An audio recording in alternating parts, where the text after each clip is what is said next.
What is going on, everybody? It's the Franz, and we're here for our AEW Winter is Coming review for December the 15th, 2021. This was a disappointment of a show, in my opinion. You do not have a champion win the championship in a barn burner match at your last pay-per-view against what they say is the best bout machine, the best wrestler in the world, and then have him go out there and wrestle to a time limit draw in a match that went way too long, clear stalling near the end. It was just AEW tonight showed you how to not book somebody in their first championship title defense against a big name. This was just bad booking. On top of that, this wasn't even the main event. They main evented the show with Dante Martin versus MJF for the Diamond Ring, which obviously you knew who was winning that. But for some reason, Tony Khan or whoever decides to put the match order together, decided we're going to put this match on first. And the biggest reason why it doesn't matter if it went to an hour, they could have just gave him an entire hour after everything else was done. They booked this. They put this match on first, so they could get away with that bullshit finish. That's why they went with this. Anybody who wants to sit there, if anybody goes out there and defends the way this match ended tonight, you're a fucking moron. This did not help anybody. This did not help the title. This did not help Bryan Danielson. This did not help. Bryan Danielson right now cannot win a big money match. He couldn't get the job done against Kenny Omega in 30 minutes. Couldn't get the job done tonight against Hangman Page in 60 minutes. This doesn't help anybody. Hangman doesn't come out looking like, now had the match gone the full length, almost the full length, Hangman hit the buckshot and there was not enough time left. If you would have scaled that back and gave him the buckshot and there was like 10 seconds left, he gets the 1, 2, 3 with like seconds to spare, I'd be like, this is a damn good match. This was awesome. This was great. But you can't book this match like this and expect me to give a shit. This hurt the championship. This hurt the champion. This hurt the challenger. This didn't help anybody. You're going to have shills online. You're going to have the commentators like, oh, this was an absolute classic. This was not a match of the year. You can't, I'm sorry. This isn't the 60s. This isn't the 70s. This isn't the 80s. This isn't the 90s. No. This is not a time limit draw era where they abuse the time limit draw too fucking much. It would have been one thing if we didn't have Bryan Danielson and fucking Kenny Omega at Grand Slam going to a 30-minute time limit draw. That would have been one thing. This did not need to go to a time limit draw. Now what do? You have 2 weeks. No, you have 3 weeks. 3 Wednesdays and 3 more Wednesdays and 4 more Rampages to go before you get to Battle of the Belts. Who is going to be the next challenger? How are you going to go from Bryan Danielson to somebody else for Battle of the Belts? Bryan Danielson said he wanted to go through every single member of the Dark Order. You could have had him go through every single member of the Dark Order, which he did not. What the hell was that? So I don't know what the fuck they were thinking. Why this match was the first one? Obviously the reason is, well, there's 2 reasons. One, usually the first 20 minutes of their show is for this. The 20 minutes is for commercial free. They go commercial free usually for the first 20 minutes. So AEW definitely wanted to get the most out of this by having the match get as much commercial free time as possible. That's the first reason. The second reason is so they could do that bullshit. So they could have a time limit draw and fans, because if they would have ended the show in a time limit draw, this show would have been much, much worse. There would have been so much hate. There are people up there, including myself, who like, this was stupid. Who the fuck thought this was a good idea? Dumb booking. Why? This isn't the first time this year we've had a world title match or a big match and in a dud. We had Blood and Guts. We had the exploding barbed wire death match. How many fucking times is Tony Khan going to sit there and make bonehead decisions and bonehead moves? Was the match good for the first 45 minutes? Yes, the match was good. But when we get past that 45-minute mark and the match just continues to just drag along, just drag and drag, and again, I would be singing a different tune if Hangman hits the buckshot and gets already gets the pin 1, 2, 3. But that didn't happen. They went to a time limit draw. Why? Because they are losing their fucking minds. I don't know who thought this was a good idea. This did not elevate Hangman Adam Page. Elevating Hangman Adam Page would be him beating Bryan Danielson tonight. Elevating Hangman Adam Page would have had him go out there and prove that he is more like, there are people out there who still doubt Hangman should be world champion. As we all know, when Bryan Danielson came to AEW, there were people who wanted him to be champion like right then and there. Fuck Hangman, fuck everyone else. Bryan Danielson should be the guy at Full Gear getting the world title match, especially after the time limit draw. You had Dave Meltzer and Brian Alvarez the night of that match where they had the time limit draw there. Oh, I guess the rematch is going to be at the pay-per-view for the title. There were people who wanted that to happen. They wanted to see Bryan Danielson be the champion after that time limit draw. Hangman goes to fucking Full Gear, wins in less than 30 minutes. Why couldn't you have this guy go out there and beat Bryan Danielson? Would it have killed AEW to have him beat Bryan Danielson? You have a top 5 for a fucking reason. Who is in the top 5? Probably MJF. Probably this person. Probably that person. You have a top 5. What you do? Bryan Danielson, of course, is number 1. He loses this match. Then you go for the next few weeks. You have a 4-man tournament. The 4 men in the top 5 who are not named Bryan Danielson, they have a 4-man tournament. The winner of that in the next 3 weeks goes to Battle of the Belts to face off against Hangman Adam Page in a losing effort. But no, we had to get this, and now we expect it to be Danielson versus Hangman at Battle of the Belts. If that is the fucking plan and that's where we're gonna go, why book the fucking match tonight in the first goddamn place? This was bad booking. The match was fine. It went way too fucking long. It should have been 45 minutes at the most. You go any further, the fact that you had Hangman, in the last 5 minutes, is like, you have fucking Tony Schiavone losing this shit that they went 55 minutes into this match. And then Hangman hits a fucking big move. He celebrates, and then he just sits there, puts his hands on his hips, and just walks around, like, just stalling. And I'm like, you gotta be fucking kidding me. Don't fucking go to a full time limit draw. That would be a big mistake. And they did. It was a big mistake. It was bad. I don't know who thought this was a good idea. It hurts the championship. It hurts the fucking 2 competitors. The fact that Hangman Adam Page, and here's the thing, it also makes Kenny Omega look bad. It also means that Kenny Omega got beat by Hangman, but it makes Bryan Danielson, Kenny Omega, and Hangman Adam Page look bad coming out of this. And Kenny Omega's gone. Now you could have the excuse, well, Kenny Omega's injured, so that doesn't make him really look bad. I guess you can look at it that way. But these two do not look good coming out of this. This did not elevate Hangman. This didn't elevate anybody or anything. Everything looks worse coming out of this match. 2 time limit, like the champion, there were 2 time limit draws this year for Bryan Danielson within 3 months. Who thought that was a good idea? Bad booking all the way. If you wanted to get this guy over, yes, you want to go 59 minutes and 57 seconds, fine. That would have been fine. He beats Bryan Danielson with the buckshot with seconds to spare. That would have been a big deal. This was bad.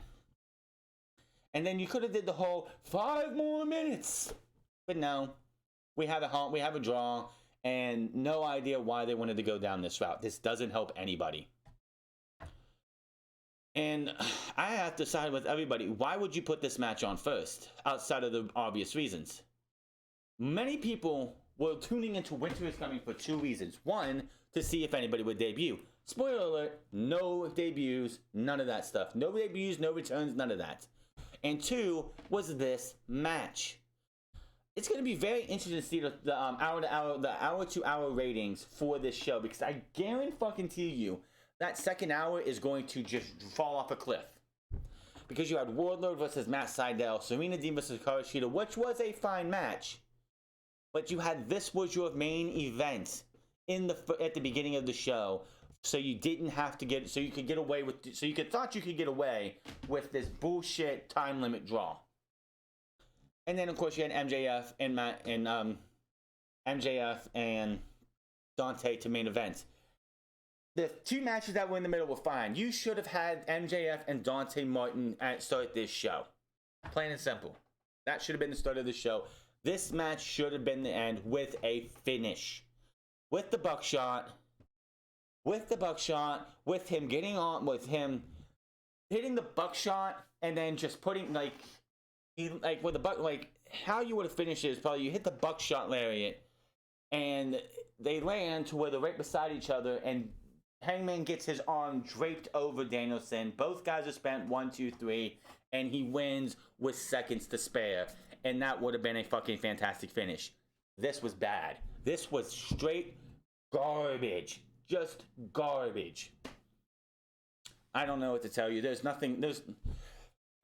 If you look at if you want to try and compare when it is coming 2020 to when it is coming 2021, 2020 was better.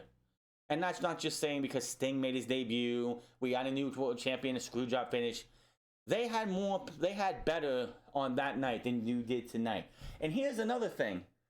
There were people, when you had a non-title cage match between Big E and Kevin Owens, talking shit and saying it makes Big E look like a shitty champion because he's opening the show instead of main eventing, because they wanted to put the women's title match on then.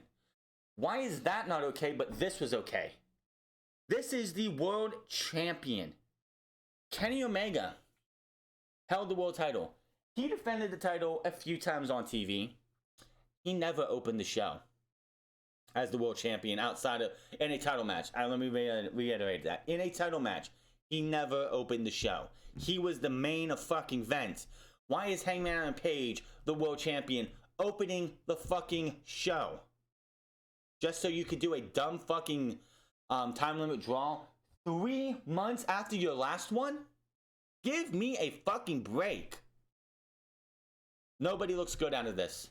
Bad booking. Now, that's all I'm going to say about this match. It was bad booking from start to finish. Went too long. Stupid ass time limit draw ended up in the show. 3 strikes, you out. Hangman Adam Page's the title reign is off to a very bad start. Backstage, the Young Bucks, Adam Cole and Bobby Fish are shown backstage. Cole questions when the best friends will learn to leave them alone after they left them laying last week on Rampage. Fish says every time they see them, they end up dividing and conquering. The Bucks suggest an 8-man tag team match for Rampage and claim they will also end Sue's car. Cole then teases a surprise for next week. So, I thought that tonight would have been the night we see Kyle make his debut. Of course, like I said, nobody made their debut tonight. No returns, no nothing. So, I expect Kyle O'Reilly to be the surprise next week. He did say it was going to be a big surprise, one of the best surprises these guys could ever have. So, I say Kyle O'Reilly, and everyone's expecting Kyle O'Reilly next week. Wardlow versus Matt Sydal. This match felt so out of place. This is supposed to be a pay-per-view quality show, and you have Wardlow versus Matt Sydal because of something that happened in the Battle Royal last week. Basically, Matt Sydal gets destroyed, gets hit with the powerbomb. Wardlow goes for, fans are asking for one more time. And Wardlow's ready to oblige. Shawn Spears gets the mic and is like, no, dude, just pin him, no more. He picks him up, powerbombs him again. He's like, dude, just pin him, that's it, he's not getting up. So, Wardlow gets the pin. Shawn Spears says, dude, one and done. We don't get paid by the hour. That's like, there's no need for over excessiveness. So then he takes his chair and starts beating him down a couple times. Clearly, they are all in on the Wardlow face turn and turn on MJF. It's just coming. I think he's going to destroy Shawn Spears before he does anything to MJF. But it's coming. It's absolutely coming. So honestly, I think they're definitely gonna have like Wardlow wants to do what he wants to do. Crown wants him one more time, he's gonna do it. Sean Spears is like, of course, I think the last time he was in a match, he was like out there, he's like without a mic, he's like, come on, no. Sean Spears is pushing Wardlow's buttons to the point where eventually Wardlow is just going to beat him down, like clothesline him, powerbomb him, and then we go from there. So while he's talking, he gets a phone call from Max, apparently. And he says that after he gets off the phone, he's like, Wardlow, he's going to need you to go buy some champagne for his celebration after his match tonight. So they leave, and that is that. Then we go to commercial, we come back. We get a vignette for Malachi in his home with the black guy and all his face stuff going on. He talks about the lessons that the house has taught him, and he's spraying a black. He's getting all that. He's like talking in tongue and all this other stuff, and we see him with a cloaked figure, and he takes the cloaked figure's hood and just sprays the black mist in their face. I can't say their face. Then he like comes in to his ear and says, "Now you're so much more than a king," in like a whisper. Only one person this could be. Brody King is coming to the House of Black and All Elite Wrestling. That should be great. Obviously, if you don't know already, unless something's changed recently, Brody King and Malachi Black are the PWG World Tag Team Champions, so it makes sense to me.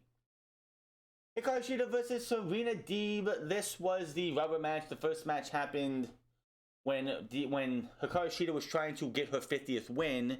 Deeb was pissed that they were going to try and just, use her for fodder to get Hickory Shida her 50th win. She took that. She did not take that kindly. Beat her and then broke the glass trophy. Then in the TBS Women's Tournament, Shida got her 50th win by beating Serena Deeb in a damn good match there. But after the match, Serena Deeb, pissed that she was able to get the 50th win off of her, beat her down and destroyed her leg. So when Hikaru Shida took on Nyla Rose in her semifinal in the next match, Serena Deeb was able to, with the referee being distracted, attack Hikaru Shida and helped damage the knee some more so that Nyla Rose could win with the stretch muffler. So these women have been just going at each other. They hate each other. This is the biggest story in the women's division outside of the women's championship, which there is no story because nobody gives a shit about that title as long as the bimbo holds it. Anyway, this was I'd say the TBS title match, the title tournament match was the best of the three. Honestly, this match was okay, but Deeb connected with multiple neck breakers, but goes for a third. As she goes for a third, Shida reverses it into a Falcon Arrow. She follows up with that axe kick, but the women then both go for roll-ups until Serena locks in another submission to the knee. Shida breaks out after several slaps, but Serena gives a good as she gets with that.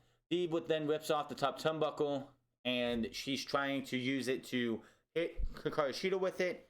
That doesn't work. They both go back and forth, both close to hitting it, and then Shida launches her into it. Deeb's head hits, falls over, jackknife pin 1, 2, 3, and Hikaru Shida wins the third match.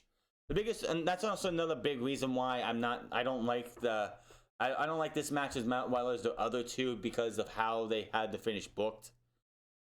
Both of these women won matches, the first and second match, clean. This was not a clean win. Yes, Serena Deeb pulled the top turnbuckle off, but it didn't need to be used. There was no reason to go to that. These two hated each other. The hate and vitriol they had for each other should have been enough to win, for one of them to win. And Hikaru Shida wins because Serena Deeb pulled a dumb move. Tony Schiavone is backstage with the Varsity Blondes. They point out how Julia isn't here with them. Gris says he's going to fight Malachi. Brian Pillman Jr. tries to calm him down, but Griff ain't having any of this shit. He's like, "Whoa, dude, whose side are you on?" He's shoving him, he's yelling at him, and he tells him that next week he is going to break Malachi's jaw. So next week it will be Griff Garrison versus Malachi Black. Do we see that this also tease the breakup of the Varsity Blondes? Probably not. The biggest question is, what happens to Julia Hart? I seen a lot of people last week expecting maybe we get a Alexa Bliss fiend type thing where she gets sprayed with the black mist. It's gonna turn her evil, and she'll join the House of Black. Maybe so. Who knows? But it looks like Brody King will be the first member of the House of Black. I know second member if you want to count Andrade. Malachi has been teasing about expanding the house, so it will be very interesting to see what happens there. But will Julia be the female of the House of Black? We'll have to see. We do find out there is going to be a 10-man tag team match this coming Friday. Eddie Kingston in the back, he cuts a promo. He is tired of the 2.0 and Daniel Garcia. And he's like, Mox isn't here, so I can't team with him. But you guys beat down my boy Ortiz last week. So, on Rampage, it's going to be, I don't know why they just didn't do a trios match. But it's going to be Eddie Kingston, Santana and Ortiz, Rey Fenix, and his best friend, Penta, versus Garcia 2.0 and two partners they're choosing, which they don't care, which turns out to be the Acclaimed. Again, I don't understand why it's not just a trios match with Pride and Powerful and Eddie Kingston versus 2.0 and Daniel Garcia. I don't know why you have to involve the tag champs and the Acclaimed. Unless the Acclaimed are next in line. I haven't seen the rankings lately. Then we have MJF versus Dante Martin. This is for the Diamond Ring. They got a new Diamond Ring. Well, you know, MJF has been pitting people with the first one and it's probably been broken in here and there. So they got to get a new one. He demands his music get cut. He says this place is a dump, which, by the way, I don't know if it was a track or something, but when MJF's music hit and he was starting to come out, I did hear about, it was like 70 boos and 30 cheers. There were cheers for MJF. Then he opened his mouth and everyone said, "You suck," and he booed him. And he says CM Punk goes on about me grasping for lower hanging fruit. But last week, all you did was swag on the local sports team for 10 minutes. He didn't realize how having an undefeated streak against underwhelming talents made him a title threat. I thought it made MJF the next Ryback. Wow, that really cuts deep. It really does. Because that was Ryback's undefeated streak back before he took on CM Punk inside Hell in a Cell. He just squashed a bunch of jobbers, didn't beat anybody, and then instead of feuding for the going towards the Intercontinental title, which he should have, they put him in a title match because John Cena was possibly not going to be able to make Hell in a Cell, which, spoiler alert, he did. MJF tells Dante he doesn't give a damn about young talent. He will find out that now. So, Dante Martin comes out. It looks like, I don't know if they are completely done with Dante and Leo, and that was just something they did. They did the whole team task thing until last week. But no Leo with Dante. I don't know. First off, if Dante and Leo aren't a group right now anymore, what was the point? You had those two teamed together or associated together for a few weeks. Then he joined Team Taz. That was a ruse. And now he's on his own again? Honestly, it feels like that was just a waste of time. But MJF, of course, wanted to try and win this match the same way he did against Darby Allin with a side takeover side, whatever the fuck it's called, a side headlock takeover. Of course, Dante's not going to fall for that.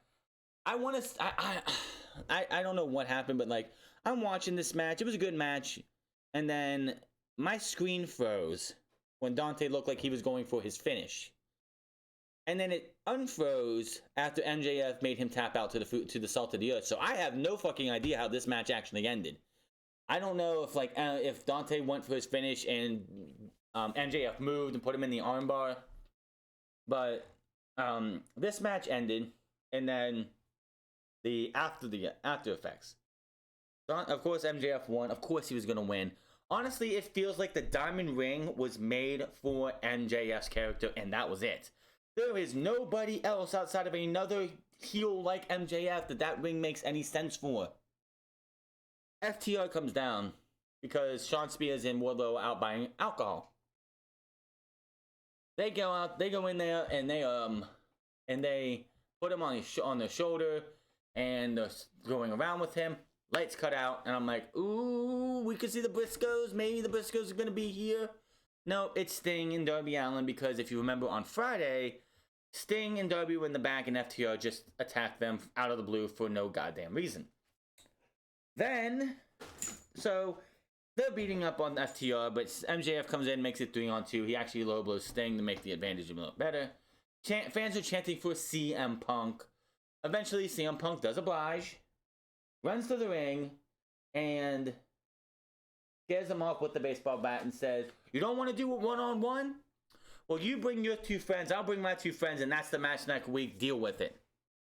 So we're getting MJF and FTR versus Sting, Darby, and CM Punk. Good shit. That should be a hell of a match.